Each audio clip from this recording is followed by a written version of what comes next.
which may also be why sometimes we might be crushing on that pediatrician. The good and completely exhausting thing when you have a newborn is that you're at the doctor's office all the time. No new reaction to her environment, eating pattern, or issue goes unsaid. When you're in the early days and months, babies are monitored as if they'd joined their local Scientology sect.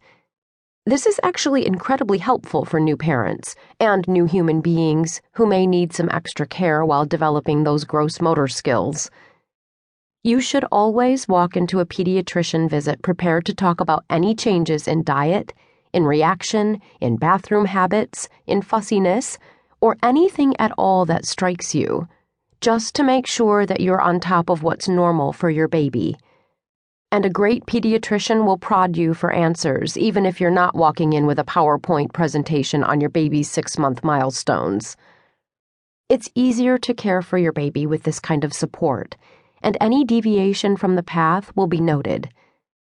This is the time when you are paying so much attention to what goes into your baby and what comes out, especially when it happens after a meal.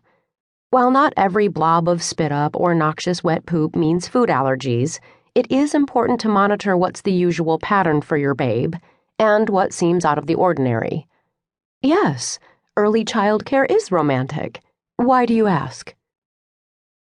Babies get trickier when you hit that 1-year mark and suddenly you're not in your pediatrician's office every month. It can be panic-inducing to not have feedback about your baby on a regular basis. So it's on you to start looking for any signs if you suspect that your little one has a food allergy. You should still walk into your appointments with a list of concerns to discuss. To be sure, not every negative baby face is an allergic reaction. In fact, most are not. But if you suspect that food is not your little nugget's friend, be sure to talk to your pediatrician if any of the following seems to be happening on a regular basis. Possible signs that your kid is allergic. 1. Fussiness, especially after eating. If your child is suddenly irritated after a meal, it may be gas, or it may be a gas-inducing food allergy. 2. Refusal to nurse or eat. This could be teething or any number of things, but if it continues, you need to get to the bottom of the issue. 3. Rash, hives, or itchiness around the mouth or the butt. There's diaper rash, and then there are allergies. Talk to your doctor if a medicated cream does not clear up the bumps. Any itchiness around the mouth should be checked out immediately. 4. Excessive pooping or blood in the diaper. 5. Wheezing or difficulty breathing. When your children are older, these are still signs to be aware of after your child has had a meal. Other signs to look for could include anxiety around food or about having a bathroom nearby. A disproportionate swelling of the belly could be a sign of gastrointestinal distress. Extreme fatigue, slow growth, crankiness, and general lethargy should also be checked out. Really, anything that is off should be brought up to your pediatrician.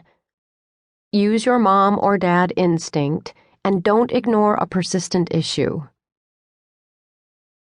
If you listen to nothing else, please listen to this.